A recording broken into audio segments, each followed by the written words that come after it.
సామాన్య భక్తులు కానీ 300 రూపాయల టికెట్ తీసుకొని పోయే వాళ్ళు కానీ అసలు టెక్నికల్గా స్వామి దర్శనం చేసుకున్నట్లు కాదంటారా? ఇప్పుడు మీరు అడిగిన ప్రశ్న అట్లీస్ట్ అక్కడికి గుడి లోపలికి వెళితే స్వామి దర్శనం కాదంటున్నారు. మరి ఈ ప్రభుత్వుడు చెప్పిన దానికి ఏమైనా సమాధానం చెప్పాలి? గుడి లోపలికే పోకుండా బయట నుంచి మీరు శిఖరాగ్ర దర్శనం చేసుకుని దర్శనం అయినట్లే అని సర్టిఫికేట్ ఇచ్చేస్తే ఏమనాలి?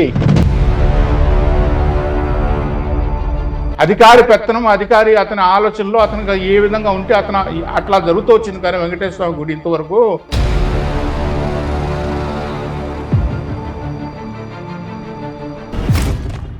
అది జరుగుతూ ఉంటే నేనేమంటున్నా, కొన్ని దశాబ్దాల పాటు జైవిజులు దాటి దర్శనం చేయిస్తుంటే ఎందుకు మార్చాల్సి వచ్చింది? ఇప్పుడు మార్చాల్సి వచ్చింది కాబట్టి మీ ఇష్టం వచ్చిన నోటుకు వచ్చినట్టు శిఖరాగ్ర దర్శనం చేసుకోమని ఒకరంటారు, మహాలయ దర్శనం పెట్టాం ఒకరు అంటారు, ఇంకొకరు వచ్చిందన్న మహాలయ దర్శనం కూడా ఎందుకు?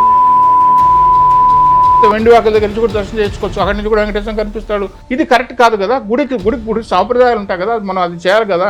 అంటే ఇప్పుడు శ్రీశైలాన్ని, శబరిమలని తిరుమల ఆలయంతో పోల్చలేదు కదా సార్ ఇక్కడ ఈ అధికారులు మాట్లాడే వాదన. ఇప్పుడు నాలాంటి వాళ్ళు మాట్లాడినప్పుడు నేనేమంటానంటే 20 ఏళ్ల ముందు అప్పుడైనా 10,000 మంది వచ్చేవాళ్ళ, 15 ఏళ్ల ముందు మీరు ఎక్కడైతే మహాలయ దర్శనం పెట్టక ముందు అప్పుడు సెన్సస్ తీయండి ఎంతమంది వచ్చేవాళ్ళు? 60,000 మంది 70,000 మధ్యలో వచ్చేవాళ్ళు కదా. అప్పుడు లఘు దర్శనం పోయినప్పుడు అన్ని సక్రమంగా సవ్యంగా జరుగుతున్నాయి కదా. అప్పుడేమో కేవలం 10,000 మంది 20,000 మంది రాలేదు కదా. ఈ 10-15 వీఐపీలు బాగా పెరిగారు. అది ఎవరు పెంచమన్నారు? వీఐపీలు ఎవరు పెంచమన్నారు? వీఐపీల గతంలో ఏ సిస్టమ్ ఉందో ఆ సిస్టమ్ అనేది పెంచుకుంటా, అది తగ్గించుకుంటా పోతే ఈరోజు సామాన్య భక్తులు 24 గంటలు వెయిట్ చేస్తారు. వీళ్ళు కదండి మనకు. నిజంగా కల్తీ అయిన నెయ్యి లడ్డూ తయారీకి వాడినారు. హాస్పిటల్ కట్టాము, డాక్టర్ లేదు. ఆ నెయ్యి వచ్చిన తర్వాత దాన్ని మనం ల్యాబొరేటరీ పంపించాలి, షిఫ్ట్ తయారీకి పంపించాలి మైసూరు. అన్ని పంపించలేం కదా. రోజు 15,000 కేజీలు నెయ్యి కావాలి. కండిషన్ పెట్టి కెపాసిటీ లేనోడికి ఇస్తే మనకు కావాల్సిన ఆవు నెయ్యే కావాలి. ఏ నెయ్యి పోతే ఆ నెయ్యి పట్టడానికి ఇది సాంప్రదాయం. ఆవు నెయ్యి వాటితోనే ప్రసాదాలు తయారు చేయాలి. ఇది తయారు చేసిన పొరపాటు వల్ల ఏమైపోయింది? అయోధ్యకి ఇచ్చిన లక్షలు పంది పువ్వుతో తయారు చేసిన లడ్డు ఇచ్చామని బట్టి భారతదేశం మొత్తం పైన చర్చ ఏమొచ్చింది? లడ్డే కాదు, స్వామికి సమర్పించిన ప్రతి నైవేద్యం ఆ నెయ్యితో తయారు చేసింది. Welcome to our channel. నేను మీ నగేష్. తిరుమల తిరుపతి దేవస్థానం ధర్మకర్తల మండలి మాజీ సభ్యులు, తెలుగుదేశం పార్టీ నాయకులు ఓవి రమణ గారు మనతో ఉన్నారు. ఆయన తిరుమల తిరుపతి దేవస్థానం ధర్మకర్తల మండలి సభ్యుడిగా పనిచేసిన కాలంలో టీటీడీ వ్యవహారాలకు సంబంధించి చాలా డెప్త్ నాలెడ్జ్ ఉండే ఒక వ్యక్తి. అప్పట్లో జరిగిన పాలక మండలి సమావేశాలు కావచ్చు, ఆయన ఆ 2 సంవత్సరాలు ఏదైతే ధర్మకర్తల మండలిలో సభ్యుడిగా పనిచేశారో ఆ కాలంలో ఏ సమస్యను కూడా, అంటే టీటీడీకి సంబంధించిన ప్రతి అంశాన్ని క్షుణ్ణంగా అధ్యయనం చేసిన వ్యక్తి. సో ఇప్పుడు తిరుమల తిరుపతి దేవస్థానం ఆర్టిఫిషియల్ ఇంటెలిజెన్స్ని ఉపయోగించి భక్తులకి కంపార్ట్మెంట్లోకి ఎంటర్ అయిన 1 గంటలోపు దర్శనం చేయిస్తామని ఒక ప్రకటన చేసింది. అలాగే ఈ శ్రీవాణి దర్శనానికి సంబంధించి కానీ, మహాలఘు దర్శనానికి సంబంధించి కానీ ఆయన చాలా డెప్త్గా స్టడీ చేసిన వ్యక్తి. ఇప్పుడు ఓవి రమణ గారు మనతో ఉన్నారు. అసలు తిరుమల తిరుపతి దేవస్థానంలో ఆర్టిఫిషియల్ ఇంటెలిజెన్స్ ద్వారా భక్తులకు గంటలోపు దర్శనం చేయించే ఒక సిస్టమ్ ఏదైతే తీసుకొని వస్తామంటున్నారో అది ఆచరణలో సాధ్యమవుతుందా లేదా చెప్పండి సార్. నమస్తే. నమస్తే నగేష్ గారు. గతంలో మొట్టమొదటిగా మీరు అడిగిన ఈ ఆర్టిఫిషియల్ ఇంటెలిజెన్స్ పాలక మండలి ఏర్పడిన మొదటి సమావేశంలోని ఆర్టిఫిషియల్ ఇంటెలిజెన్స్ ద్వారా భక్తులకు సులభతరమైన దర్శనం చేయిస్తాము అనే ఏదైతే మాట్లాడారో నేను ఆ రోజే కొంచెం ఖండించడం కూడా జరిగింది. గతంలో వచ్చిన అధికారి కూడా ఐఐటి వాళ్ళని పిలిపించడం, ఐఐఎం వాళ్ళని పిలిపించడం కొన్ని గత సంవత్సరాలు జరుగుతున్న తంతు ఇది. ఐఐటి వాళ్ళు వచ్చినా, ఐఐఎం వాళ్ళు వచ్చినా, ఇంకొకరు వచ్చినా ఇక్కడ చేయగలిగేది భక్తులు ఫిజికల్ మూమెంట్. మనం ఏ రోబోలు తీసుకొచ్చి మనం క్యూలో పెట్టడం లేదు. మనం రిమోట్ కంట్రోల్ ద్వారా చేయగలిగేది ఏమీ లేదు. సాక్షాత్తు భక్తులు రావాలి, భక్తులు నిలబడుకోవాలి. అసలు వచ్చే రద్దీని బట్టి క్యూలోనే వెళ్ళేది. ఏదైతే మనకు వెసులుబాటు ఉందో ఈ వెసులుబాటు మనం ఏర్పరచుకునే ఆ వ్యవస్థ లోపలే అన్నీ జరిగిపోవాల్సింది. వ్యవస్థలో గతంలో తీసుకొచ్చిన ఒక్కొక్క అధికారి ఒక రకమైన వ్యవస్థ తీసుకొచ్చాడు, ఆలోచన చేశాడు. ఏదైతే చేశారో గతంలో చేసినట్టు అన్నీ కూడా మంచివే జరిగాయి. ఒకప్పుడు రద్దీ అప్పుడైనా ఇప్పటికైనా అప్పుడు ఏదో తక్కువ ఉన్నది ఇప్పుడేదో పెరిగిందని చెప్పి మాట్లాడిన ఉత్తమాట. గత 25 సంవత్సరాలను తీసుకున్నా ఒక 55,000 నుంచి 60,000 70,000 మందే వస్తారు తప్ప నుంచి అంతకు మించి ఏదైనా కొన్ని అకేషన్స్ పెరిగితే 1,000 2,000 ఒక బ్రహ్మోత్సవం గరుడ రోజు తప్ప మిగతా రోజులు పెద్దగా వచ్చిన సందర్భాలు లేవు. కానీ గతంలో 75,000 మంది వచ్చినా కూడా ఎలాంటి ఇబ్బందులు లేకుండా దర్శనాలన్నీ చేసుకొని పోతుంటున్నప్పుడు ఇప్పుడెందుకు ఇన్ని రకాల ఇబ్బందులు వచ్చాయి, ఇప్పుడెందుకు ఇటువంటి ఆలోచన మీకు వచ్చాయి, మేము ఆర్టిఫిషియల్ ఇంటెలిజెన్స్ ద్వారా వీళ్ళని తీసుకోగలుగుతాము అనే ఆలోచన మీకు వచ్చినప్పుడు ఈ నేపథ్యంలో కొన్ని విషయాలు మేము ముందు నేను తీసుకొస్తాను. ఒకప్పుడు ఈ రద్దీని దృష్టిలో పెట్టుకొని మీకు తెలుసు బ్యాండ్ సిస్టమ్ ఒకటి పెట్టేవాళ్ళు. ఈ బ్యాండ్ సిస్టమ్ భారతదేశం మొత్తం తిరుమల తిరుపతి దేవస్థానం ఇన్ఫర్మేషన్ సెంటర్లు ఎన్నైతే ఉన్నాయో చెన్నై, బెంగళూరు, హైదరాబాద్, బాంబే, న్యూఢిల్లీ ఇట్లా ఎక్కడైతే ఇన్ఫర్మేషన్ సెంటర్లు ఉన్నాయో ఆ ఇన్ఫర్మేషన్ సెంటర్లోనే ఆ ప్రాంతం వాళ్ళు వెళ్ళి ఏ రోజు వాళ్ళు అక్కడికి గుడికి వెళ్ళదలుచుకున్నారో ఆ రోజుకి అవైలబిలిటీ బ్యాండ్ కట్టించుకునేవాళ్ళు. ఆ రోజు వచ్చేవాళ్ళు, ముందు రోజు వచ్చేవాళ్ళు, లోకల్ టెంపుల్స్ అన్నీ చూసుకునేవాళ్ళు. అప్పుడు జరిగిన ఏర్పాటు వల్ల ప్రతి లోకల్ టెంపుల్ అభివృద్ధి చెందింది. కాణిపాకం కానీ, కాళహస్తి కానీ, ఇక్కడ అప్పలాయగుంట కానీ, ఈ ప్రతి గుడి కూడా నారాయణవనం కానీ, శ్రీనివాస మంగాపురం కానీ, కపిల తీర్థంతో కూడా అన్ని గుళ్ళు ఏర్పడాయి. ఎందుకంటే భక్తులు వచ్చేవాళ్ళు. ఈ పొద్దు ప్రతి గుడి రద్దీగా ఉంది అంటే కారణం ఏంటంటే అప్పుడు పెట్టిన వ్యవస్థ. దాంట్లో ఎలాంటి లోపం లేదు, ఎవరు రికమెండేషన్ అక్కర్లేదు. ఎప్పుడు వాళ్ళు రావాలనుకుంటే అప్పుడు బ్యాండ్ కట్టించుకునేవాళ్ళు, వాళ్ళు ట్రైన్ టికెట్లు అప్ అండ్ డౌన్ బుక్ చేసుకునేవాళ్ళు, వస్తు కూడా ఏర్పరచుకునేవాళ్ళు. వాళ్ళని దృష్టిలో పెట్టుకుని అప్పుడు కట్టిన వసతే శ్రీనివాసము, విష్ణునివాసము ఇవన్నీ కూడా అప్పుడు ఏర్పడిన మాధవం ఇవన్నీ అప్పట్లో వాళ్ళ దృష్టిలో పెట్టుకుని చేసిన వసతి సదుపాయాలు. అలాంటి వ్యవస్థను తర్వాత వచ్చిన పాలక ఒక ప్రభుత్వం కానీ ఏదైనా కానీ దాన్ని రద్దు చేయటం, దాన్ని రద్దు చేసి తీసుకొచ్చిన తర్వాత పూర్తిగా అంటే అది ఇప్పుడు ఈ విషయం ఏదైతే మనం ఈ బ్యాండ్ సిస్టమ్ పెట్టామో ఇది కేవలం సామాన్య భక్తుని దృష్టిలో పెట్టుకొని చేసిన ఏర్పాటు మాత్రమే.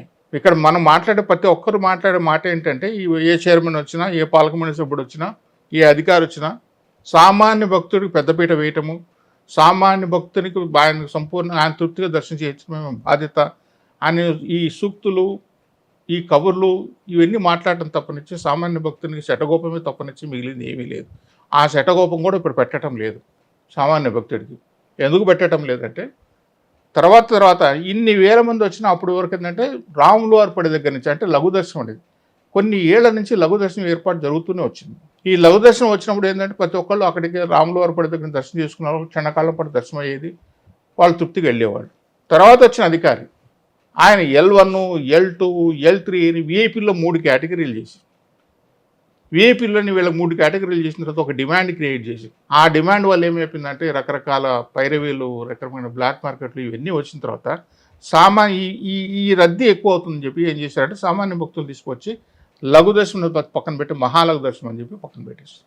ఈ మహాలఘు దర్శనం అంటే 60 అడుగుల దూరం నుంచి ఆ 60 అడుగుల దూరం దర్శనం చేయించడం కాకుండా నిమిషానికి 115 నుంచి 120 మందిని పుల్ అండ్ పుష్ ఒక లాగటం ఒక నెట్టడం 25 గంటల వైకుంఠం కాంప్లెక్స్లో వెయిట్ చేసి ఎక్కడి నుంచో వచ్చి పాపం 24 గంటల తర్వాత గుడి లోపలికి వస్తే గుడి లోపలికి కూడా కాదు, నేను అది చెప్పకపోతాను మీకు.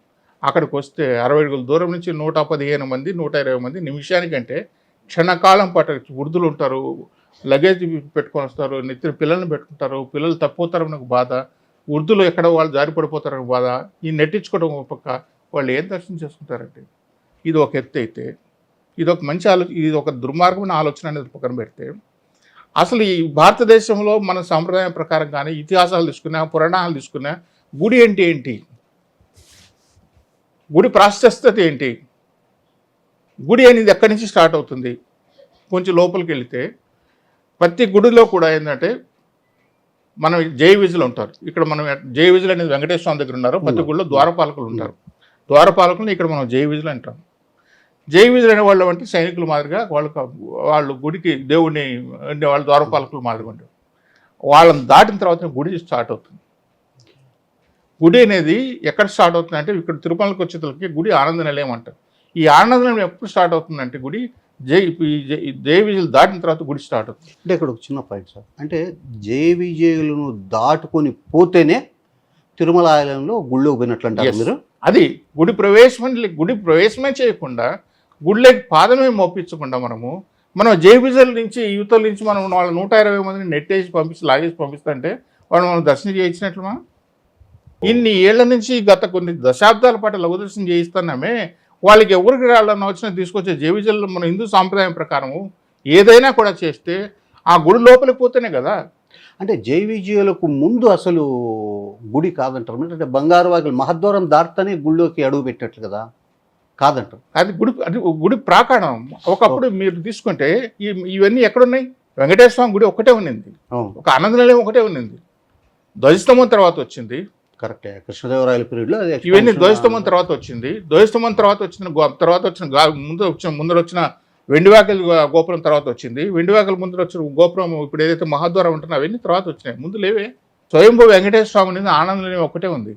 ఆనంద నిలయం దాకా వెళ్ళేవాళ్ళు కులశేఖరపడి, అక్కడ అప్పటి కులశేఖరపడి అంటారు, అక్కడ దాకా దర్శనం చేసుకుని పోయి వచ్చేవాళ్ళు. ఈ ఆగమం వీళ్ళు చెప్పే ఆగమ శాస్త్రం ఏది కూడా ఎక్కడ చెప్పలేదే. ఎప్పుడైతే కొన్ని కట్టుబాట్లు కొన్ని ఉన్న తర్వాత ఆ గుడి లోపలికి కాలు పెట్టకుండానే నేను వెంకటేశ్వర స్వామి గుడే కాదు, ఏ గుడి అయినా కూడా చెప్తున్నాను.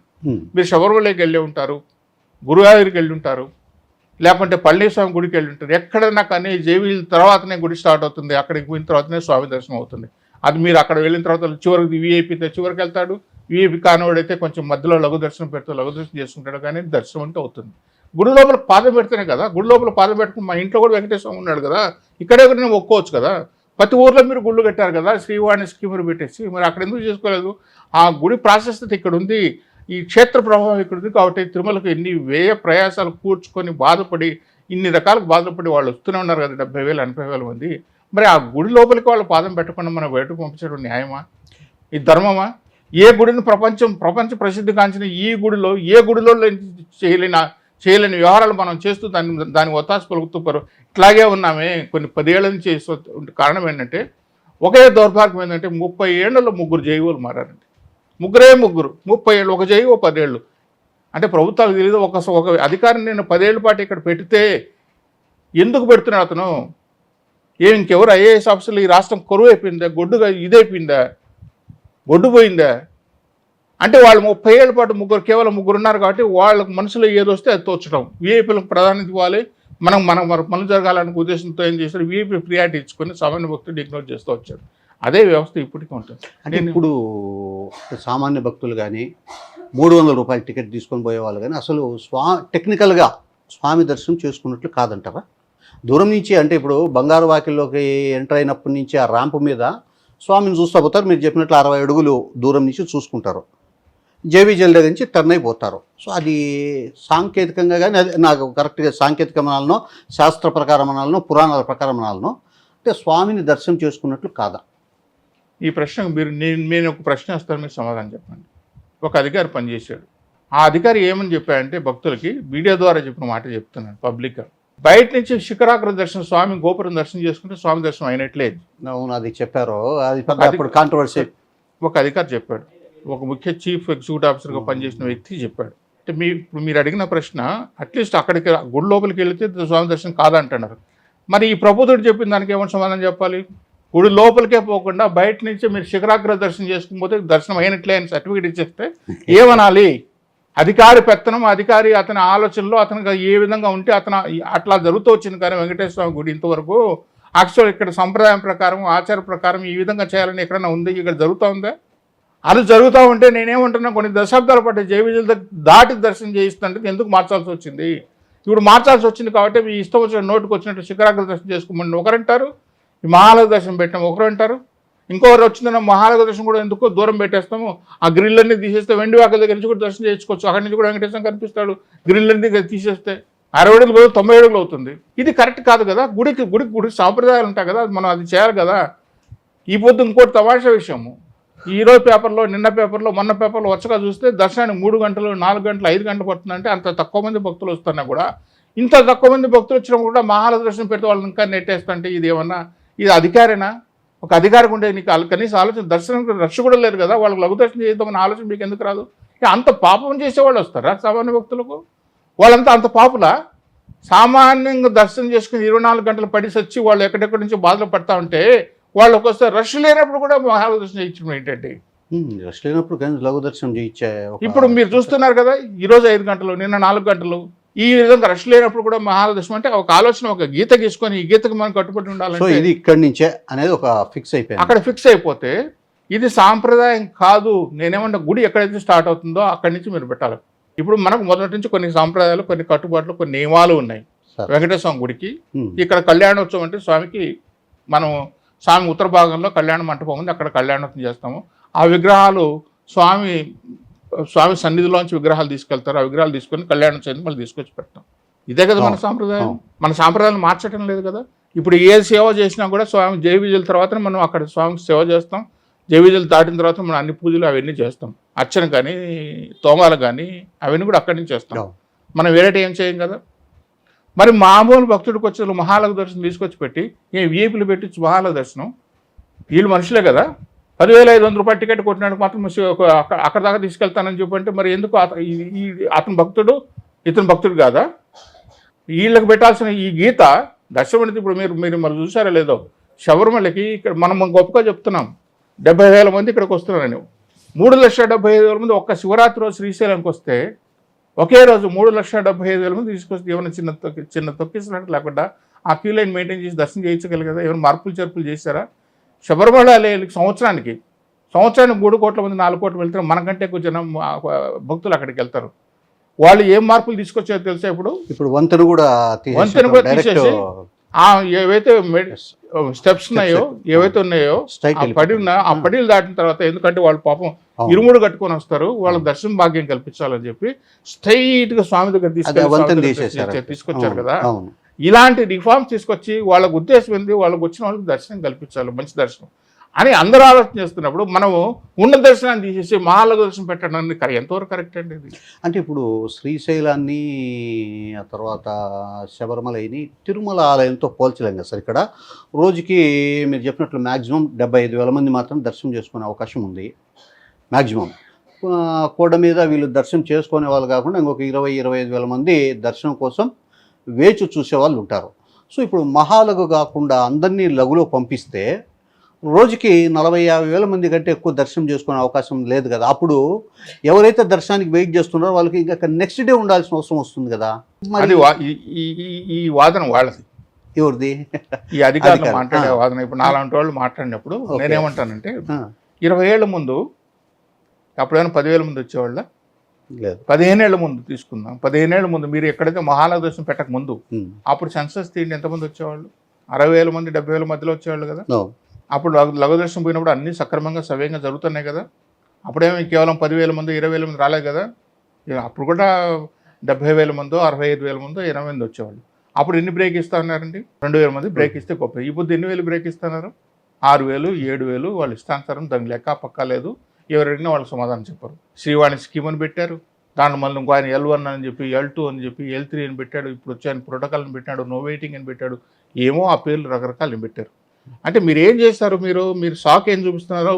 ఈ టైం స్లాట్ తక్కువ ఉంది మనకి, ఆ టైం స్లాట్లో మనకు దర్శనం కల్పించాలి కాబట్టి మీరు తీసుకొచ్చిన వాదన తీసుకొచ్చి ఈ లఘు దర్శనం చేస్తే ఎక్కువ మంది మేము చేయించిన 40,000 మందికి తీసుకొస్తున్నారు. నువ్వు వాళ్ళ సంఖ్య ఎవరు పెంచుకున్నారు? అంటే ఈ 10-15 వీఐపీలు బాగా పెరిగారు. అది ఎవరు పెంచమన్నారు?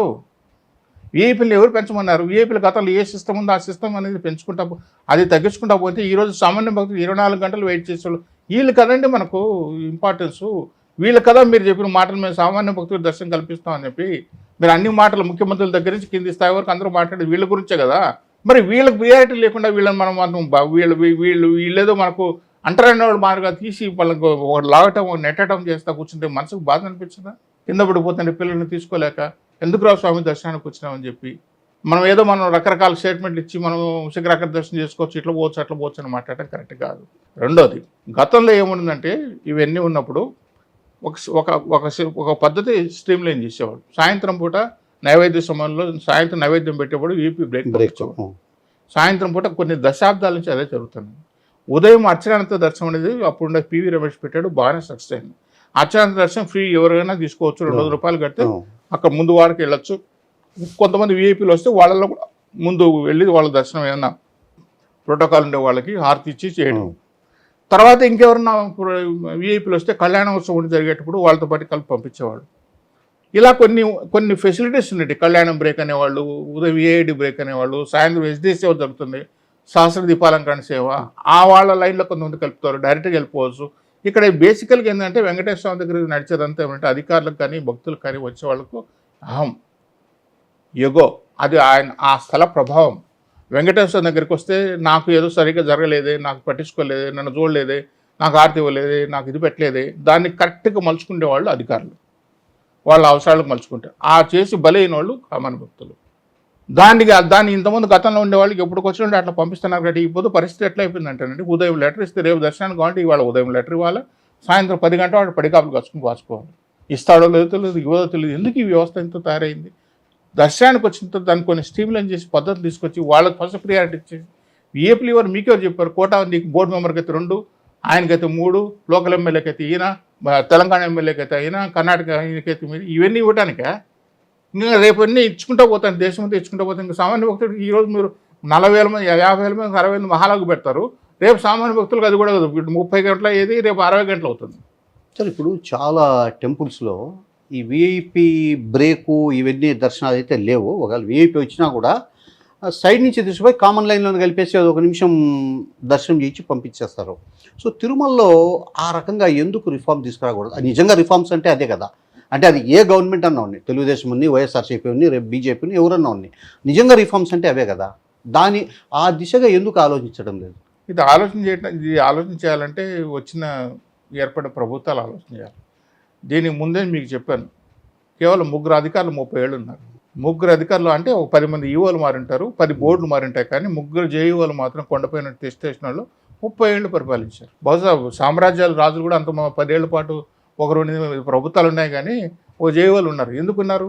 వాళ్ళకి ఆ పైనుండే ప్రభుత్వంలో ఉండే స్థాయిలో ఉండే వాళ్ళకి పరిచయాలు, వాళ్ళ అవసరాలు లేకుంటే ఇంకేంటో మనకు తెలియదు, కానీ బాగుంటుంది ఎరుక. కానీ అవన్నీ ఉన్నప్పుడు వీళ్ళే కంటిన్యూ అవుతున్నప్పుడు వీళ్ళ పరిచయాలు పెంచుకోవడం కోసము, వీళ్ళ సౌలభ్యాలు పెంచడం కోసమో, ప్రభుత్వానికి అనుకూలం చేయడం కోసమో, ఇంకేదో రకరకాల కారణాలతో ఏం చేసినారంటే ఈ విఐపీలు వస్తే పరిచయాలు పెంచుకొని వాళ్ళకి వాళ్ళని సాటిస్ఫై చేసి వాళ్ళు పూర్తిగా తృప్తిపరిచి, ఆ తృప్తిపరచడంలో భాగాన్ని కదండి కొండపైన స్వామి డాలర్లు మిస్ అయిపోతే ఆ కేసును బయటకు తీసుకుపోయి దానిపై జ్యుడిషియల్ కమిషన్ ఇస్తే ఏమీ తెలకుండా ఎట్లయిపోయింది.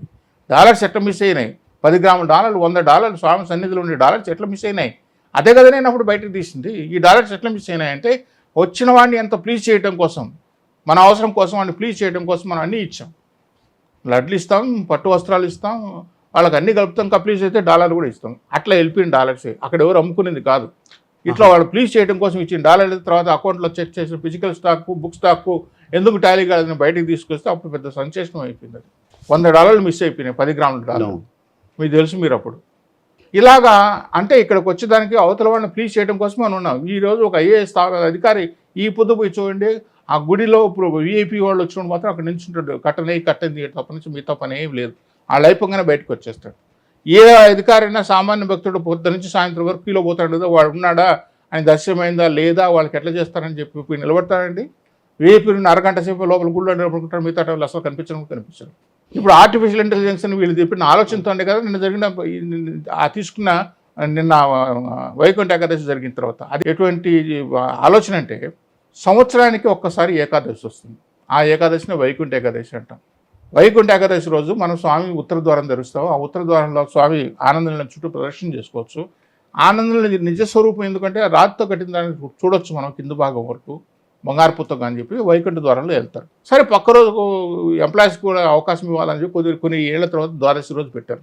వైకుంఠ ఏకాదశి ద్వాదశికి 2 మాత్రం ఉత్తర ద్వారాలు తెరవాలని ఉంటే ఒక అధికారి వచ్చి 10 రోజులు చేస్తే 10 రోజులు చేద్దామని చెప్పి 10 రోజులు చేశాడు. 10 రోజులు చేసిన 360 రోజులు చేస్తే తప్పేంటి? ఒక ఆచారం, వ్యవహారం, సాంప్రదాయం ప్రకారం వైకుంఠ ఏకాదశి రోజు మనం తెరవాలని సాంప్రదాయం మనం పెట్టుకుంటే ద్వాదశి రోజు 3వ లేదు. తమిళనాడులో కొన్ని గుళ్ళు పెట్టుకున్నారు. మరి ఇప్పుడు మీరు అన్నారు కదా వెంకటేశ్వర స్వామి గుడికి మిగతా గుడికి పోలిక లేదు, మనం పోల్చడం లేదని. మరి ఆ గుళ్ళు మనం తమిళనాడులో గుళ్ళు రామకోటి గుడో లేకుంటే ఇంకేదో గుడి మనం తీసుకొచ్చి అక్కడ 10 రోజులు తెరుస్తాం, మనం తెరుస్తామని చెప్పి వీలవుతుందా? మనకు 10 రోజులు తిరగటం గారు అదో తప్పు చేశారు. 10 రోజుల పాటు తిరగటం కాబట్టి. అంటే దేశంలో ఉండే ప్రముఖ పీఠాధిపతులందరూ చాలామంది మెజార్టీ వాళ్ళంతా కూడా 10 రోజులు తెరవచ్చు అని చెప్పి ఏదో ఈ వేదిక్ స్టాటిస్టిక్స్ ప్రకారము 10 రోజులు తెరవడం కరెక్టే అని ఏదో తీర్మానం చేసి బోర్డు ఓకే చేస్తే తెరిచేది 10 రోజులకు దర్శనానికి చేశారు. దాని ద్వారా చాలామందికి అంటే సామాన్య భక్తులకు కూడా మేము వైకుంఠ ద్వారంలో ఎంటర్ అయినామని ఒక సంతృప్తి వచ్చే ఒక అవకాశం ఉంటుంది కాబట్టి ఈ సిస్టమ్ తీసుకొని వచ్చామని అన్నారు. సో అది కరెక్ట్ కాదంట. అంటే ప్రముఖ పీఠాధిపతులు, మఠాధిపతులే దీన్ని యాక్సెప్ట్ చేశారు. ఆగమ సలహా మండలి కూడా ఓకే చేసిన తర్వాత ఈ సిస్టమ్ తీసుకొని వచ్చారు కదా, ఇది కరెక్ట్ కాదంటారా? మీరు ఇప్పుడు ఏదైతే మాట్లాడుతున్నారో మళ్ళీ తిరిగి మీకు ప్రశ్న ఇస్తాను. ఏదైతే మఠాధిపతులు, పీఠాధిపతులు వాళ్ళు ఏ గుడికి వెళ్ళరు, వెంకటేశ్వర స్వామి గుడికే వస్తారు. మఠాధిపతులు, పీఠాధిపతులు వాళ్ళు మీటింగ్ పిలిచినప్పుడంతా వస్తారు. ఈ మఠాధిపతులు పీఠాధిపతులు అంతా ఒక సమావేశం ఏర్పాటు చేసి తిరుమలలో ఒక ఎగ్జిక్యూటివ్ ఆఫీసరు అప్పుడు జేఈఓ ఇద్దరు కలుసుకొని స్వామికి 7 కొండలు ఉన్నాయి. కొండకు వెంకటాద్రి, నారాయణాద్రి, గరుడాద్రి, అంజనాద్రి, శేషాద్రి, వృషభాద్రి ఇట్లా అన్ని గుళ్ళు ఉంటే అంజనాద్రిలో హనుమంతుడు ఇక్కడ పుట్టాడు. ఇక్కడ ఆంజనేయ స్వామి జన్మస్థలం ఇక్కడ ఎక్కడో కేసర ఇవన్నీ రకరకాలుగా ఉంటే ఇక్కడ వెంకటేశ్వర స్వామి ప్రాశస్తము ఆయన పవర్ అనండి.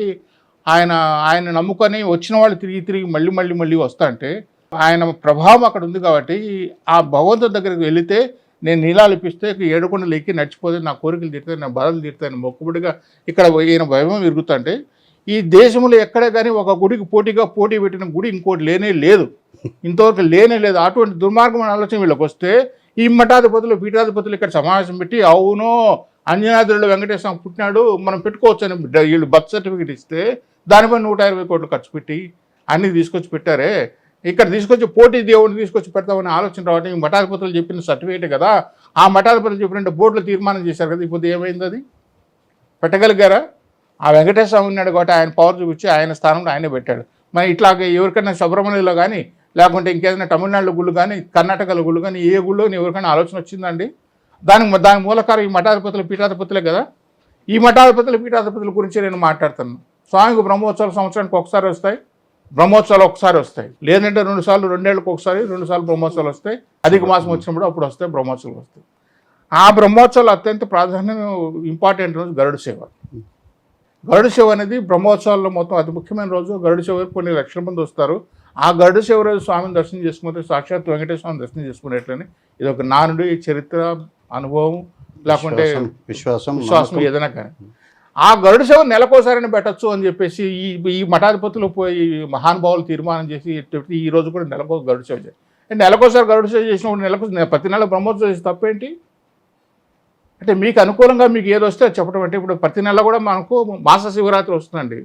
సంవత్సరానికి ఒకసారి మహాశివరాత్రి వస్తుంది.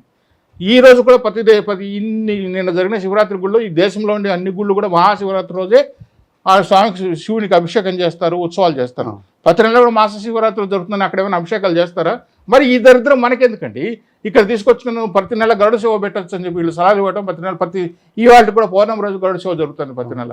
అది సంవత్సరానికి ఒకసారి బ్రహ్మోత్సవాలు జరగాలి. సాక్షాత్తు బ్రహ్మదేవుడు వచ్చి వెంకటేశ్వరం కాళ్ళు గడి బ్రహ్మోత్సవాలు తీసుకొస్తే దేవదేవులంతా వస్తారని చెప్పి మనం అన్ని రకరకాలు మనం మాట్లాడతామే, ఆగమాలు చెప్తా ఇవన్నీ చెప్తారే. దేవదేవుడు సాక్షాత్తులు వచ్చి ఇక్కడ బ్రహ్మోత్సవాలు చేస్తారని చెప్పి మరి ఆ బ్రహ్మోత్సవాల్లో ముఖ్యమైన రోజు గరుడ సేవ ఆ రోజు చేయాల్సిన పోనిచ్చి ఇప్పుడు ప్రతి నెల చేస్తున్నారు. అంటే మన సాంప్రదాయాలను మనం తొంగలకు దొరికేసి మనం మాట్లాడితే ఇది ఎంతవరకు కరెక్ట్ అని? అంటే అది దీనికి ముసుగు ఏమేస్తున్నారు? వీళ్ళని పిలుచుకొచ్చేది 10 మంది తీసుకొచ్చి మనం చేయొచ్చు అని చెప్పి వాళ్ళు సర్టిఫికేట్ ఇచ్చేస్తే ఇట్లా బర్త్ సర్టిఫికేట్ ఇచ్చినట్టు ఇచ్చేస్తే ఈ విధంగా జరిగిపోతుంది. అంటే బహుశా అది మీ బోర్డు ఉన్నప్పుడు డెసిషన్ తీసుకున్నారు కాదు సుబ్రహ్మణ్యం గారు చైర్మన్ ఆయన ఉన్నప్పుడు తీసుకున్నది. మా బోర్డు కాదు. మా బోర్డు ఇట్లాంటి మేము శాస్త్రానికి విరుద్ధంగా దేనికి ఏదైనా ఒప్పుకునే సమస్య లేదు. ఉండి తీసుకొచ్చి మా బోర్డులో ఉండి కలెక్షన్ మనం అన్ని పెడతాము. ఎయిర్టెల్ వాళ్ళు వచ్చారు ఉండి కలెక్షన్ మేము తీసుకొస్తామంటే ఈ హుండీ అంటే పూర్తిగా అడ్డుపడిన వ్యక్తిని నేను. వెంకటేశ్వర స్వామి దగ్గర పెట్టిన హుండీ అక్కడ పెట్టినారు. డబ్బులు ఏమన్నా బయట నుంచి చేయాల్సిన బ్యాంక్ ఫెసిలిటీస్ ఇచ్చాం. బ్యాంకులో మీరు వాళ్ళకు ఈ దేవస్థానం అకౌంట్ ఉంటుంది, ఆ అకౌంట్లో మీరు డబ్బులు వేయచ్చు. ఒక అతను వచ్చాడు ప్రపోజల్తో, మీరు ఎయిర్టెల్లో మాకు ఇచ్చేస్తే వాళ్ళు ఎవరైనా ఎగ్జామ్ రాసేవాళ్ళు 100 కొబ్బరికాయలు కొడతాను నేను అని మాకు SMS పంపిస్తాడు. ఆ డబ్బులు తిరిగి మీకు పంపిస్తాం. మేము 100 కొబ్బరికాయలు కొట్టేస్తామంటే వాళ్ళతో కూడా మేము మనుషులు పెట్టి మేము కొట్టిస్తాము. ఈ ఉండి పెట్టి మాకు ఇవ్వండి, ఇన్ని కోట్లు ఇస్తాం, అన్ని కోట్లు ఇస్తాం. మా బోర్డు కూడా తీర్మానం చేసేద్దాం. నేను ఎట్టి పరిస్థితులు ఒప్పుకోవటం. నడి బజార్లో స్వామిని తీసుకొచ్చి మార్కెటింగ్ చేసే సమస్య లేదు. స్వామి వాళ్ళు మొక్కున్నప్పుడు తీసి పంపిస్తారా? వాళ్ళు రాలేని పరిస్థితుల్లో బ్యాంకులో పోయి డబ్బులు కట్టేయచ్చు. లేదు తీసి మనీ ఆర్డర్ వేస్తే దేవస్థానం అకౌంట్కి డబ్బులు వచ్చేస్తాయి. ఇవన్నీ ఉన్నప్పుడు తీసుకొచ్చి స్వామిని తీసి మార్కెట్లో ఉన్నప్పుడు ఎంత ప్రెజర్ వచ్చినప్పుడు నేను ఒప్పుకోవటం లేదని చెప్పి క్యాన్సిల్ చేస్తాను. ఇలాంటి ప్రతి సందర్భంలో ప్రతి బోర్డులో వస్తున్నామంటే ప్రజలు జరుగుతుంటాయి. కానీ ఇక్కడ నేను ముఖ్యంగా చెప్పదలుచుకుంది అంటే మనము ఆగమాల గురించి గొప్పగా చెప్పేవాళ్ళము. దేశంలో అన్ని గుడికి మనమే మార్గదర్శకు. అన్ని గుళ్ళకు మనం నిన్న జరిగిన వారణాసిలో క్యూ మేనేజ్మెంట్ ఎట్లా చేయాలంటే మనమే పాఠాలు చెప్పొస్తాము. అయోధ్య మనం షిడ్డీకి వేసి మనం పాఠాలు చెప్పొస్తాము. క్యూ మేనేజ్మెంట్ ఎట్లా చేయాలి మనం వస్తున్న ఆర్టిఫిషియల్ ఇంటెలిజెన్స్ మాట్లాడతాం. మీరే లెక్చర్ ఇస్తారు, వాళ్ళేం బాగున్నారు. మీరే తీసుకొచ్చి లఘు అన్నీ పెట్టేసేసి దర్శనాలకు తీసుకొచ్చి వాళ్ళు బాధలు పడతారంటే మనం పట్టించుకోండి. ఎక్కడ న్యాయం అండి? అది జరిగినాయి కదా. నిన్న జరిగిన వైకుంఠ రాసి ఆ తొక్కిసలాట జరగడానికి గంట లోపల దర్శనం చేయించాలని చెప్పి 32 కంపార్ట్మెంట్లు ఖాళీగా పెట్టి కొండకి ఎవరు టోకన్ లేకుండా ఎవరిని ఎక్కించమని చెప్పి కొండ ఖాళీగా పెట్టేసి ఇక్కడ వాళ్ళు దిక్కుముక్కు లేకుండా బ్రాహ్మణ పట్టణంలో ఇక్కడ పార్కులో వేస్తే ఆ జరిగిన తొక్కిసలాట ఇంతవరకు దేవస్థానం చరిత్రలో ఎక్కడ జరిగిందండి మనకు. అమాయకులు పాపం స్వామి దర్శనం ఈ రెండేట్లు ఆ ఒక్కరోజు ఆ స్వామి ద్వారంలో మనం చేసుకుంటే పుణ్యం వస్తుంది, మనకేదో కష్టాలు దొరుకుతాయని చెప్పి వాళ్ళు వస్తే మా వాళ్ళు వెళ్ళారు, గుడికి వెళ్ళారు, దర్శనం స్వామి ప్రసాదం తీసుకొస్తారు, వైకుంఠ కలిసి ప్రసాదం తిందామని ఆదుకు తీసుకొస్తే ఆంబులెన్స్లో శవాలు పంపించామండి మనం ఇక్కడి నుంచి. మన తీసుకున్న క్షణిక నిర్ణయాల వల్ల ఎన్ని రకాలు ఎంతమందికి ఎన్ని కోట్ల మంది మనోభావాలు దెబ్బతింటే మనం ఆలోచన చేసామా? అసలు అవసరం ఉందా? 32 కంపార్ట్మెంట్లు ఖాళీగా ఉన్నాయి, నడక మార్గం మొత్తం ఖాళీగా పెట్టాము. వాళ్ళకు ఒక సిస్టానికి అలవాటు పడిపోయారు. అక్కడికి వస్తాం, హాయిగా ఎంటుకలు ఇచ్చేస్తాం, పోతాం, షెడ్లో పోతాం, స్నానం చేస్తాం, ప్రసాదాలు పెడతారు, తింటారు, ఏదో పాలు కాఫీ ఇస్తారు. ఎప్పుడు మన టర్న్ వస్తేప్పుడు దర్శనానికి వెళ్తే ఈ సిస్టానికి అలవాటు పడిన వాళ్ళు ఆ సిస్టమ్ని తీసుకొచ్చి ఒక్కసారి తీసుకొచ్చాం. దీన్ని ఏమనాలి? సో మీరు చెప్పింది కరెక్టే. భక్తులు వైకుంఠ క్యూ కాంప్లెక్స్లో 1 రోజు 2 రోజులైనా వెయిట్ చేస్తారు కానీ హ్యాపీగా కింద ఉండలేరు, ఎందుకంటే వాళ్ళకి ఆ ఫెసిలిటీస్ ఉండవు. దేవ సన్నిధిలో ఉన్నట్లు వాళ్ళు భావిస్తారు. ఇక్కడ ఇదంతా అక్కడ వాళ్ళకు మొక్కు ఉంటుందండి. వచ్చిన తర్వాత నడుచుకుంటూ పోవాలి, ఎంట్రుకలు ఇవ్వాలి, స్నానం చేయాలి, అయిపోయిన తర్వాత హాయిగా అక్కడ కాంప్లెక్స్లో ఉంటాము, భోజనం పెడతారు, ఏదో పులిహోరో పొంగలో ఏదో పెడతారు, టైంకి పాలు కాఫీ ఉంటారు. వాళ్ళు అలవాటు పడిపోయారు, సిస్టమ్కి అలవాటు పడిపోయారు. ఒక్కసారిగా ఆ సిస్టమ్ని తీసేసి ఆ పార్కులో ఇస్తారు. ఎంతమంది తమిళనాడుకు పోయి పార్క్ ఏం తెలుస్తుంది? కర్ణాటక వాళ్ళకి ఏదేదో బాధలు పడి ఉదయం 10 గంటల నుంచి వెయిట్ చేసి సాయంత్రానికి వస్తే చివరికి శవాలయ్యి దెబ్బలు తగిలించుకొని ఇక్కడి నుంచి పంపిస్తాం. వాళ్ళకి మనం దర్శనం చేసి పంపిస్తామని చెప్పంటే మనకు ఒక మనసాక్షి ఉంది కదా, మనకు కూడా ఆత్మ ఉంది కదా, మనం వెంకటేశ్వర భక్తులే కదా, మనం వెంకటేశ్వర సేవకులమే కదా, మనం ఎందుకు ఆలోచన చేయలేకపోతున్నాం? ఏదో నేనున్నాను కాబట్టి నేను నా పరిపాలనలో నా ఆధిపత్యంలో నేను వచ్చాను, ఒక అధికారంలో లేకుంటే ఇంకొకరో నేను ఒక నిర్ణయం చేసిపోవాలని చెప్పి అనుకుంటే గతంలో ఒక పాలక మండలి అధ్యక్షుడు చేసిన పొరపాటు వల్ల అతను ఎలాంటి శిక్షణ పోయించాడు మీకు తెలుసు. మొత్తం వెంకటేశ్వర మొత్తం బంగారుమయం చేస్తానని చెప్పి బంగారు ఇవ్వండి నేను డొనేషన్స్ తీసుకొచ్చి దేశమంతా బంగారు డొనేషన్ తీసుకొచ్చి అది చేయడం తప్పు. నాలాంటి వాళ్ళు ఎంతమంది ఖండించిన అది చేయడం తప్పు. అన్ని ప్రహారీ గోడలకంతా బంగారు తొడిగేస్తాను నేను. ఆ ప్రహారీ గోడ పైన ప్రతి రాయి పైన ఒక లిపి ఉంది. ఆ లిపి ఆ రాయి పెట్టిన వ్యక్తి అతను మనసులో ఉండే అతని బాధనో కోరికనో అతని సేవనో అతను వ్యక్తపరిచినాడు. ఏ గుడి కూడా అది కవర్ చేయరు, మనం ముసిగకూడదు. అది న్యాచురల్గా వచ్చిన heritage. Government of India archaeology చట్టమే చెప్తుంది. ఈ రోజు కూడా శ్రీనివాస మంగాపురం ఆర్కియాలజీ కంట్రోల్లో ఉంది. అక్కడ ఒక టేబుల్ కూడా ఇక్కడి నుంచి అక్కడ మార్చలేం. అది తిరుమల తిరుపతి దేవస్థానం ఆధీనంలో ఉన్న ఆ స్ట్రక్చర్ మొత్తం ఆర్కియాలజీ డిపార్ట్మెంట్ వాళ్ళ చేతిలో ఉంది. అలాంటి శాసనాలు చెప్తుంటే అప్పుడు వచ్చిన పాలక మండలి అధ్యక్షుడు తీసుకొచ్చి బంగారం తీసుకొస్తే ఆ ఇచ్చిన దాతలు అడ్రస్ లేకుండా ఆపినారు. సో లాస్ట్గా ఆ స్కీమ్ దేవుడు ఆపిచ్చేసాడు కదా, దేవుడు ఆపిచ్చేసాడు. కాలేదు, ఆ దేవుడు ఆపిచ్చేసాడు. అతను కూడా ఏ విధంగా చనిపోయాడో మనం చూసాం, శిక్ష ఎట్లా ఉంటుందో కూడా మనం చూసాం. అలాంటి ఒక పురాతనమైన కట్టడాన్ని కూలిపోతే ఆ కూలిపోయిన తర్వాత వచ్చిన ప్రభుత్వంలో వచ్చిన ముఖ్య అధినేతకి ఏం జరిగిందో మనకు తెలుసు. ఈ తాత్కాలిక నిర్ణయాలు తాత్కాలిక తీసుకొచ్చి ప్రజలకు ఇబ్బంది పెడితే ఆ భగవంతుడు సాక్షాత్ అక్కడ వెలిసి ఉన్నాడు. ఆయన ఎన్ని రకాల ప్రయోగాలు, లడ్డు మిషన్ తీసుకొచ్చారు లడ్డు తయారు చేయాలని, ఇది ఏమైపోయిందో ఫెయిల్యూర్. చపాతీలు పెడతాను, చపాతీ మిషన్ కొనుక్కొని 75 లక్షలు పెడితే నేను వెళ్ళి చెప్పొచ్చాను, ఇక్కడ జరగదు సార్, వద్దు. అన్నదానం అంటే భారతదేశంలో ఎక్కడైనా కానీ అన్నదానానికి మూల స్తంభం వచ్చిన మంజునాథ స్వామి ధర్మస్థలి. ఇక్కడ భారతదేశంలో అన్నదానానికి వాళ్ళే ఆ ట్రస్ట్ వేడివేడి అన్నం పెట్టడం చేయటం అండి. ఎక్కడన్నా భోజనమే పెడతారు. మీరు ఉడిపికి పోయిన భోజనమే పెడతారు, హరిద్వారం పోయిన భోజనమే పెడతారు. అలాంటిది మనం ఇక్కడ తీసుకొచ్చి మనం చపాతీ పెడతామంటే రేపు ఈ chapati north Indian chapati, south Indian idli మనం పెట్టలేము. అన్నం మంచి పరిపూర్ణమైన భోజనం పెడతాం. మనకి అరిటాకులు వేసి వేడివేడి అన్నం పెట్టి ఒక కర్రీ వేసి ఒక రసము సాంబారు ఒక మజ్జిగ పులుసు ఇచ్చి పంపిస్తే చాలు వాళ్ళకంతా. ఆ విధంగా మేము తయారు చేసాం. 5 స్టార్ హోటల్లో ఏ విధంగా భోజనం ఉంటుందో.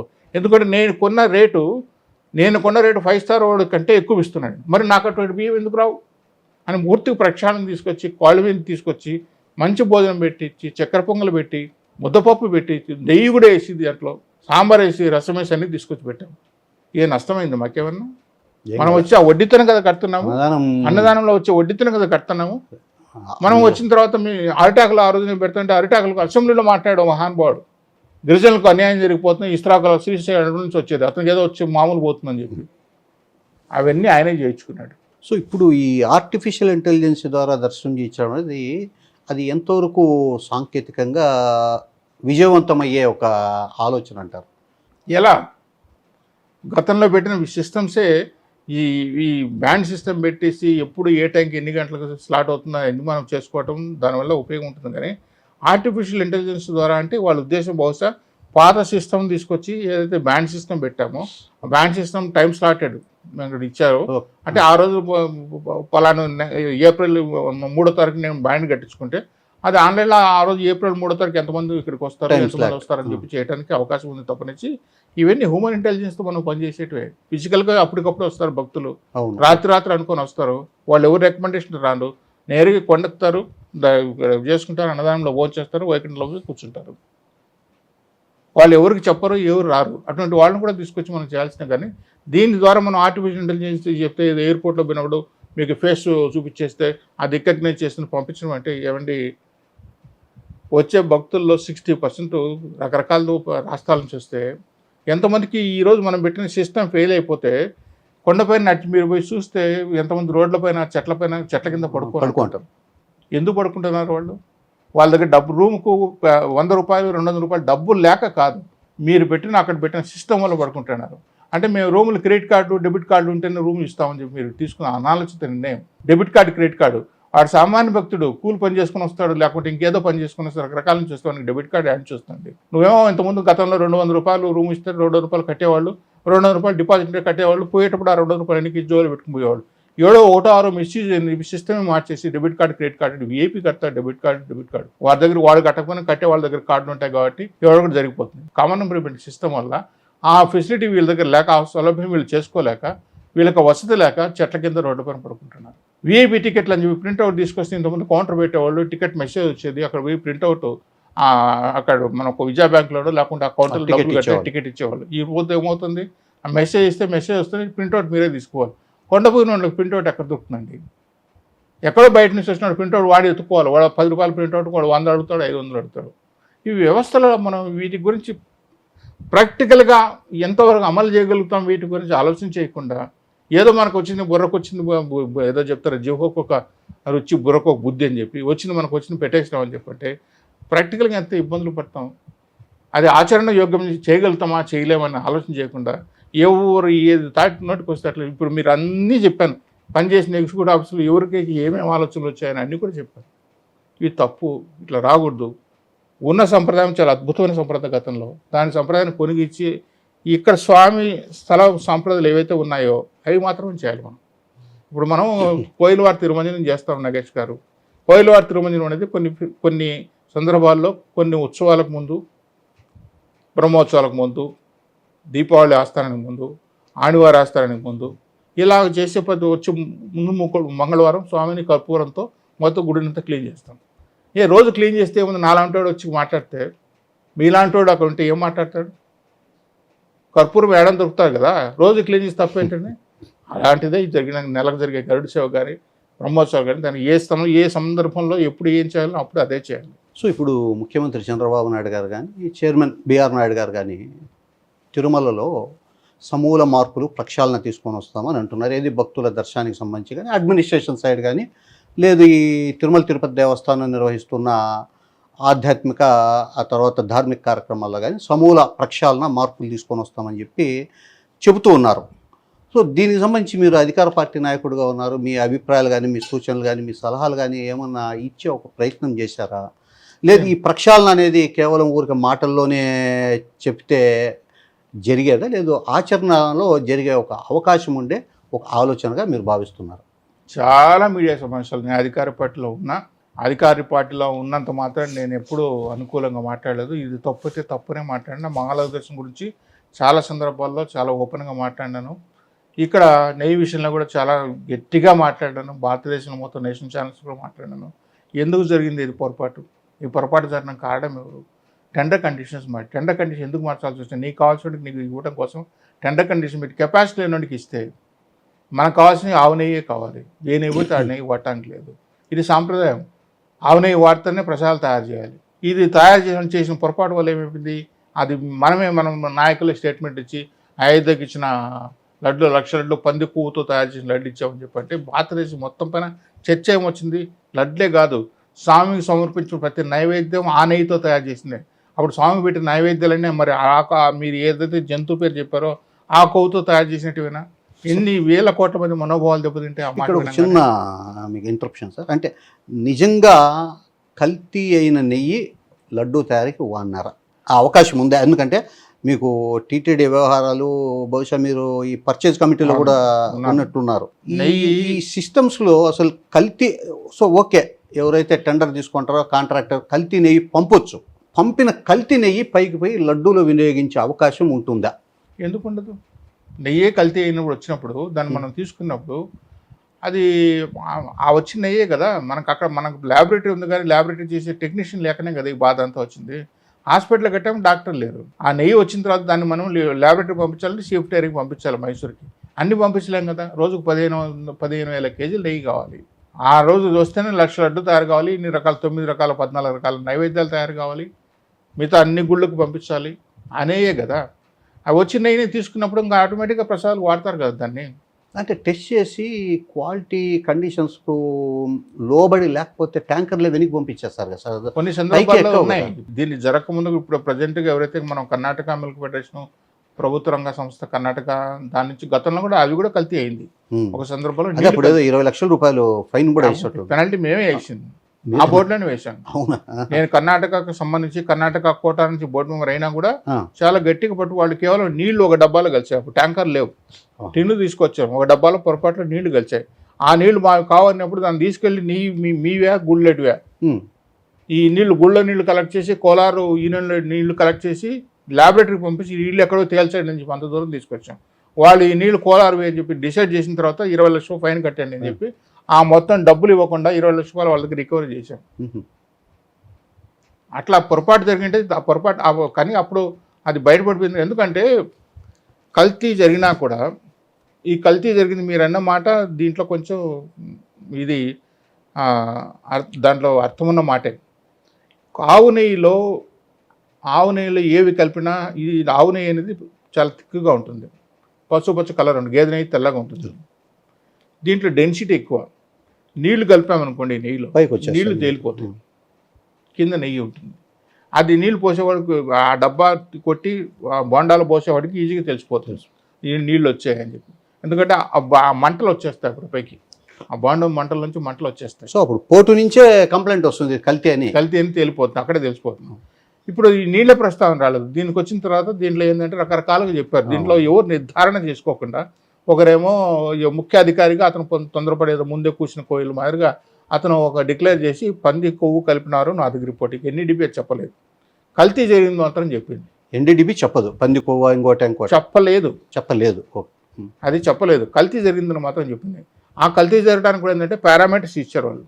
ఈ పారామీటర్స్ ప్రకారం ఇవి స్టాండర్డ్ పారామీటర్స్, ఇవి ఉండాల్సినవి, ఇవి ఉన్నవి. దీంట్లో డిఫరెన్స్ ఉంది కాబట్టి ఆ డిఫరెన్స్లో దీంట్లో కల్తీ జరిగే అవకాశం ఉంది. అది ఏం కల్తీ జరిగింది అని ఎక్కడ వాళ్ళు చెప్పలేదు, రిపోర్ట్ లేదు. కల్తీ జరిగిందని మాత్రం ఉంది. కల్తీ జరిగిందంటే పారామీటర్స్ తక్కువగా ఉన్నాయి. ఈ పారామీటర్స్ తక్కువ కావడానికి కొన్ని కారణాలు కూడా ఉండొచ్చు. ఎందుకంటే ఆ గేదె నుంచి ఆవులు పిండేటప్పుడు ఒక పర్టికులర్ ఆవు నుంచి తీసుకొచ్చినప్పుడు అది జబ్బు పడి ఉండొచ్చు.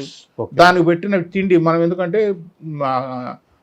ఆవుకు పెట్టే తిండి మనం ఏవైతే పెడతామో, మనము వేరుశనగ చెక్క పెడతాం, సన్ఫ్లవర్ చెక్క పెడతాం, తర్వాత కొన్ని చోట్లయితే ఇది మన వెండి చేప ఇది పెడతాము, రకరకాల ఇవన్నీ పెడతాం. దాని ఫీడ్ క్యాటిల్ ఫీడ్ అంటారు. ఆ క్యాటిల్ ఫీడ్లో అన్ని మిక్స్ చేసి తీసుకొస్తారు, అవి పెడతారు. అవి వాటికి ఇండైజెషన్ వచ్చినా సరిగ్గా జరగకపోయినా ఇప్పుడు ఏమవుతుందంటే బాడీలోంచి మనకు ఆ జబ్బు పడిన ఆవులోని తీసుకొస్తే అవన్నీ అట్లా ఇది అవుతాయి. మనం ఏదైతే ఆహారం తింటామో మనకు యూరిన్స్ వచ్చినప్పుడు ఎట్లయితే స్మెల్ వస్తుందో ఆ విధంగా వాటికి వచ్చినప్పుడు ఉంటుంది. అలాంటి ఒక ఆవులో 2 ఆవుల్లో 10 ఆవుల్లో వచ్చినా కూడా కొన్ని కలిసే అవకాశాలు ఉంటాయి అని వాడి ఎన్డీడీబీ రిపోర్ట్లో ఇచ్చిన రిపోర్ట్కి స్కెప్టిబుల్గా ఉంది. అంటే ఒకటి ఏంటంటే అతను అనుమానం వ్యక్తం చేశాడు, నిర్ధారణ చేయలే, ఇంటర్ప్రిటేషన్ చేశాడు, అనుమానం వ్యక్తం చేశాడు. ఉండేదానికి ఈ కారణాలు ఉండొచ్చు. ఈ కారణాల వల్ల కూడా కొన్ని జంతువుల్లో వచ్చిన వాటిలో అది కల్తీ అవకాశం ఉండొచ్చు. అంతేకాని నిర్ధారణగా అని చెప్పలేదు. కానీ ఆ అధికారి చెప్పిన దాని ఏంటంటే ఒక జంతువు పేరు పెట్టి ఎవడైతే చెప్పాడో అది సంచలనం అయిపోయింది. అంటే అధికారి చెప్పారు కానీ ముఖ్యమంత్రి గారు ఉప ముఖ్యమంత్రి గారు కూడా మాట్లాడడం, అంటే అధికారి మాట్లాడితే అది పెద్ద ఇది లెక్కలోకి తీసుకోవాల్సిన అవసరం లేదు. కానీ ముఖ్యమంత్రి ఉప ముఖ్యమంత్రి గారు మాట్లాడడంతో అది ఇంటర్నేషనల్ ఇష్యూ అయిపోయింది. అంటే దీన్ని బేస్ చేసుకొని వాళ్ళు చెప్పారా, వాళ్ళు కూడా నిర్ధారణ చేసుకోకుండా? అంతే కదా, బహుశా అధికారి చెప్పినాడు కాబట్టి అధికారికి చెప్పితే వాళ్ళు చెప్పి ఉండటం, అది నేను మాట్లాడకూడదు ఆ విషయం. అది అదే మీరు అధికార పార్టీలో ఉన్నారు కాబట్టి అధికార ఇంతకంటే పార్టీ ఎక్కువ నేను ఉన్నదే మాట్లాడ- చెప్పాను కదా, రిపోర్ట్లో ఏమైతే ఉందో రిపోర్ట్ చూపించే చెప్పాను. అదే అదే కరెక్ట్. ప్రెస్ మీట్కి రిపోర్ట్ కూడా చూపించాను. ఇది రిపోర్ట్ సిట్లో ఉన్నా కూడా చూపించాను. అంటే తొందరపడ్డారు. నేషనల్ ఛానల్లో కూడా చెప్పాను నేను. ఓకే. నేషనల్ ఛానల్ ఏంటంటే వాళ్ళు ఇంటర్ప్రిటేషన్ చేశారు, స్కెప్టికల్ చేశారు. Okay. కల్తీ జరిగింది. కల్తీ జరగడానికి కారణాలు కూడా ఇవి ఉండొచ్చు, ఓకే. ఈ కారణాలు అని చెప్పాను. ఎందుకని ఈ పర్టికులర్ మనం ఈయన ఏదైతే చెప్పాడో ఆ జంతువు కొవ్వు అది ఎక్కడ ప్రిస్క్రైబ్ చేయలేదు, రీజన్ ఉండొచ్చు దాంట్లో. అతను చెప్పిన దాంట్లో వీటిల్లో కలిసే అవకాశాలు ఏమేమి ఉంటాయి, సోయాబీన్ సీడు, సోయాబీన్ కేకు, తర్వాత వనస్పతి అని అన్ని రాశాడు. అందులో ఫిగ్ ల్యాడ్ కూడా రాశాడు. ఫిగ్ ల్యాడ్ కూడా ఉండొచ్చు అని చెప్పి కూడా రాశాడు. ఫిగ్ ల్యాడ్ కూడా కలిసి వచ్చే అవకాశాలు వీటిల్లో ఏమైనా కానీ ఇంటర్ప్రిటేషన్ అని ఆ స్టాండర్డ్గా దీంట్లో కాలంలో ఒక 6 పాయింట్ రాశాడు, 5 or 6 మెన్షన్ చేశాడు. అందులో పిగ్ ల్యాడ్ కూడా ఒకటి. కానీ ఇవన్నీ ఇగ్నోర్ చేసి మనం దీన్ని పట్టుకొని దాన్ని తీసుకొచ్చి చెప్పారు. పైన నేను 4ను వదిలేసేసి ఈ పిగ్ ల్యాడ్ గురించి కలిశారని చెప్పి చెప్పిన తర్వాత సంచలనం అయిపోయింది. తర్వాత దాన్ని స్టడీ చేసి నేను కర్ణాటక మిల్క్ ఫెడరేషన్ వాళ్ళకి చెప్పి ఎన్ఈడిబి ఒరిజినల్ రిపోర్ట్ తీసుకొని ఎన్ఈడిబి రిపోర్ట్లో ఏముంది, అసలు ఎందుకు ఇది ఎట్లా కలుస్తుంది, ఇది కలిసేదానికి అవకాశం ఉందా ఎట్లా అని చెప్పి అన్ని డీటెయిల్గా తీసుకున్న తర్వాత నేను ప్రెస్ మీట్ పెట్టుకుని చెప్పాను. నేను కల్తీ జరిగింది, there is no doubt about it. Adulteration జరిగింది. మరి మీరెన్న పాయింట్ అడల్ట్రేషన్ జరిగిన గీని అక్కడ వాడుకున్నారా వాడుకోలేదా అని చెప్పంటే, ఇప్పుడు ఈ ఎట్లా ఉంటుంది నెయ్యి అంటే ప్రతి జంతువులో ఫ్యాట్ వస్తుంది. నెయ్యి ఎట్లా ఉంటుంది, మార్కెట్లోకి వచ్చే నెయ్యి ఎట్లా ఉంటుందంటే మార్కెట్ రేట్ 700 రూపాయలు 600 రూపాయలు ఆవు నెయ్యి ఉన్నప్పుడు మనం 300 రూపాయలకి ఇచ్చే ఉన్నప్పుడు నెయ్యి ఎట్లా ఇవ్వగలుగుతాము? లోయెస్ట్ వచ్చిన మనం తీసుకోవడమే తప్పు. ఇది ఖచ్చితంగా కల్తీ నెయ్యి అనేది మన భావన. మనకు అధికారికి వచ్చినప్పుడు మార్కెట్లో 700 రూపాయలు ఉన్నప్పుడు దాని రేటు ఎవరు ఇవ్వలేకుండా దాంట్లో అర్ధం రేటుకి మనకు వస్తుందంటే అది ఎట్లా ఇది మనం చేయగలుగుతాము? ఇది జనరల్గా జరిగే ట్రేడ్, మామూలుగా జరిగే ట్రేడ్ ఎట్లా అంటే ట్రేడర్స్ చేసేటివి బటర్ ఆయిల్ ఇంపోర్ట్ చేసుకుంటారు డెన్మార్క్ నుంచి, అక్కడి నుంచో. ఆ డెన్మార్క్ నుంచి ఇంపోర్ట్ చేసిన ఈ బటర్ ఆయిల్ ఏంటంటే అది ఏ జంతువు నుంచి అయినా కావచ్చు. ఇప్పుడు పాలు ప్రతి జంతువుకి వస్తాయి, మేక పాలు వస్తాయి, గొర్రె పాలు వస్తాయి, ఒంటెకి పాలు వస్తాయి, మన జంతువులన్నిటికీ చాలా పాలు వస్తాయి. ఆడ జంతువులు ఉన్న వాటికి అన్నిటికీ పాలు వస్తాయి.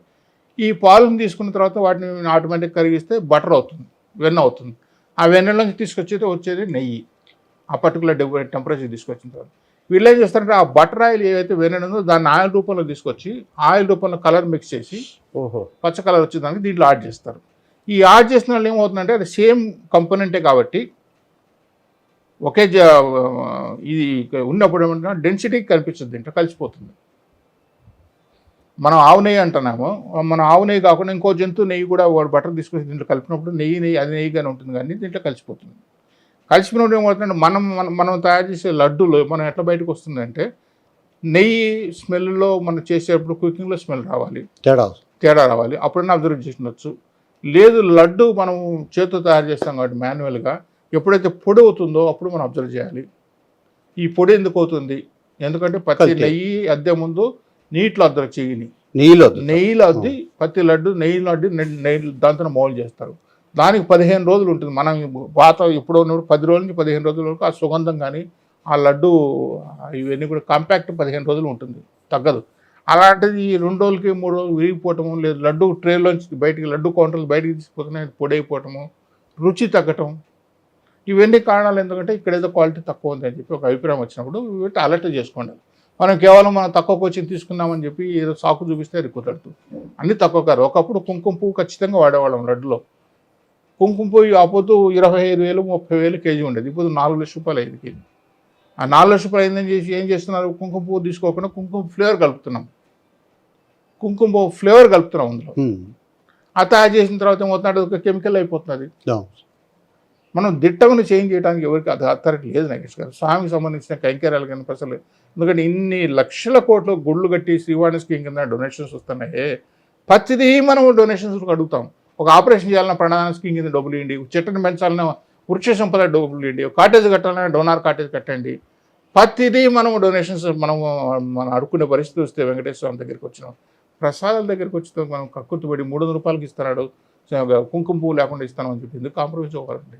ఇక్కడ కదా మనకున్న స్వామి పైన ఉన్న మనకు భక్తి కానీ భయం కానీ, భక్తి ఒకటైతే భయం, తప్పు చేస్తున్న భయం నాలో ఉన్నప్పుడు నేను తప్పు చేయను.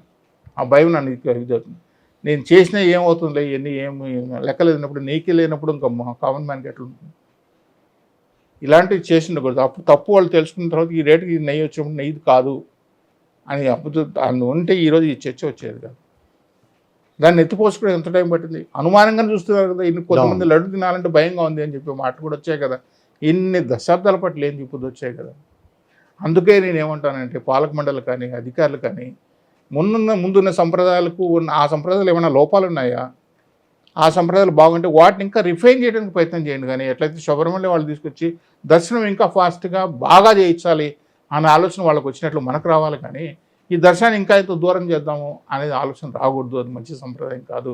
గుడి సాంప్రదాయాలు ఉన్నాయి, వాటిని అందుకు అనుగుణంగా మనం చేసుకుంటూ పోతూ ఉంటేనే గుడి విలువ ఉండిపోతుంది. మనకేదో బుద్ధి వచ్చింది కాబట్టి మనం ఏదో వేరే గుళ్ళు కట్టేస్తాం, వేరే గోపురాలు కట్టేస్తాం, మఠాధిపతులు కల్పేస్తాం. వాళ్ళు మీరు చెప్పారు, ఎవరండి మఠాధిపతులు పీఠాధిపతులు? వీళ్ళకి ఏ అర్హత బట్టి వీళ్ళు మఠాధిపతులు పీఠాధిపతులు ఉన్నారు? మీకు తెలుసా లేదు? వీళ్ళకు అసోసియేషన్ ఉంది సార్, ఒక అసోసియేషన్ ఉంది వీళ్ళకి. తెలియదు. వీళ్ళ అసోసియేషన్ ఉంది, ఆ ఊరి పేరు నేను చెప్పను. అసోసియేషన్ మీటింగ్ పెట్టుకుని ఒక ఆయన ఎలక్షన్స్ మనం క్యాన్వాస్ చేయకూడదు, ఒక ఆయనకి చేయాలి, ఎందుకంటే ఈయన హిందూ కాబట్టి ఈయనకి మనం సపోర్ట్ చేయాలని మాట్లాడుకుని తీర్మానం చేసిన ఈ మహానుభావులే. వీళ్ళే డిబేట్లో మాట్లాడుతున్నారు ఒకరికొకరు వడక. వీళ్ళే డిబేట్లు చెప్పినట్టు. కాబట్టి ఇవన్నీ మీకెందుకు? మీరు ఆంధ్రజ్యోతి రిపోర్టర్ ఉన్నప్పుడు చిన్నజీర స్వామి సాక్షాత్ అలిపిరిలో పవర్ పాయింట్ ప్రజెంటేషన్ ఇచ్చాడు. కొండపైన వ్యభిచారం దొరుకుతుంది, మందు దొరుకుతుంది, మద్యం దొరుకుతుంది, ప్రతిదీ మాంసం దొరుకుతుంది అని చెప్పి మాట్లాడి భారతదేశం ప్రపంచవ్యాప్తంగా ఒక ముస్లిం ఒక మసీదుని గురించి ఒకడంటే వ్యతిరేకంగా మాట్లాడి ఒక ముస్లిం చూపించండి, ఒక చర్చిని వ్యతిరేకంగా మాట్లాడిన ఒక క్రిస్టియన్ని చూపించండి. ప్రపంచంలో ఒకరు ఎక్కడైనా మన కర్మ ఏందండి? ఈ మఠాధిపతులు పీఠాధిపతులు రోడ్డు ఎక్కి మన గురించి మనం మాట్లాడుతూ అంటే వాళ్ళు చెప్పిన శాస్త్రాలు మనం పాటించాలి, ఇవన్నీ వాళ్ళు చెప్పినట్టు సర్టిఫికేట్ ఇచ్చేసినాం అని చెప్పి వాళ్ళు ఏదో మనకు గొప్ప వాళ్ళు చెప్తే ఇవన్నీ అయిపోతున్నాయంటే నడకొచ్చే దారిలో దీనికి హార్ట్ అటాక్లో చనిపోతున్నారు, చాలామంది చనిపోతున్నారని నేను కూడా అప్పుడు చెప్పాను. కొన్ని పాయింట్స్ ఎక్స్ట్రీమ్ పాయింట్స్ ఉన్నాయి. అక్కడ ఒక సిస్టమ్ కనుక్కోవాలి, అల్టర్నేటివ్ మార్గం కనుక్కోవాలి. అప్పుడు ఉన్న యావరేజ్ హెల్త్ స్టాండర్డ్స్ ఇప్పటికి తగ్గిపోయినప్పుడు కొంచెం అక్కడ ఎలివేటర్ పెట్టాలి, కొంచెం ఏదైనా పెట్టి కొంచెం చేస్తే కొన్ని ఫెసిలిటీస్ ఉంటాయని చెప్పి నేను ఆ రోజే దీని గురించి చాలా డిస్కషన్ కూడా చేశాను. రాజశేఖర్ రెడ్డి ముఖ్యమంత్రి కూడా చెప్పాను నేను అప్పుడు, సరే కొన్ని చోట్ల పెట్టడం తప్పే ఉందని, అలాంటిదాన్ని దేవతలు విహరింగ్ వస్తుంటారంటే పైన పెట్టడానికి లేదని చెప్పి అని పెట్టి దాన్ని అడ్డు పెట్టించి వీళ్ళంతా పెట్టి ఆ సిస్టమ్ కూడా తీసుకున్నారు. ఈ వరకు పళనిలో పెట్టారు. పళనిలో అక్కడ రోపే జరిగిపోతుంది, బ్రహ్మాండంగా పోతుంది. మరి దేవతలు అక్కడ విహరించరా నగేష్ గారు? వైష్ణవదేవి టెంపుల్లో హెలికాప్టర్ పైకి తీసుకెళ్ళిపోతారు, భక్తులు తీసుకొస్తారు, గవర్నమెంటే పెడుతుంది. మరి అక్కడ ఉండదా? ప్రతిరోజు పేపర్లో పంటాను హెలికాప్టర్ ఏరోప్లేన్స్ అని గుడి పైనుంచి పోతున్నాయని చెప్పి. మరి మనకు అక్కడ ట్రాఫిక్ అడ్డం రాదా? ఇవన్నీ మనం ఏదో క్షణికమైన మనం ఎగో సాటిస్ఫై చేయడం కోసం ఎన్ని మాట్లాడటం కరెక్ట్ కాదు. స్వామి సాంప్రదాయాలు, స్వామికి ఉన్నటి వాటిపైన ధ్యాస పెట్టాలి, దృష్టి పెట్టాలి. అన్నిటికంటే మీకు భయం ఉండాలి. దేవుడి దగ్గర నేను తప్పు చేస్తున్నాను, పొరపాటు చేస్తున్నాను 1-3 సార్లు ఆలోచన, భయం నీలో లేనంత వరకు నువ్వు భక్తుడివే కాదు. నువ్వు పూర్తిగా అక్కడ పనిచేయడానికి పూర్తిగా ఏమాత్రం అర్హత ప్రభుత్వం ఎవరైనా కానీ అది అనర్హుడివి. So thank you sir. తిరుమలకు సంబంధించి ఈ ఆర్టిఫిషియల్ ఇంటెలిజెన్సీ, లడ్డు కల్తీ వ్యవహారం, ఆ తర్వాత టీటీడీలో చేపడతామని ఏదైతే ప్రకటించిందో గవర్నమెంట్, ఆ ప్రక్షాళనకు సంబంధించి మీరు చాలా మంచి విషయాలు, మంచి అనాలిసిస్ మా ప్రేక్షకులకు చెప్పారు. ధన్యవాదాలు సార్. Thank you.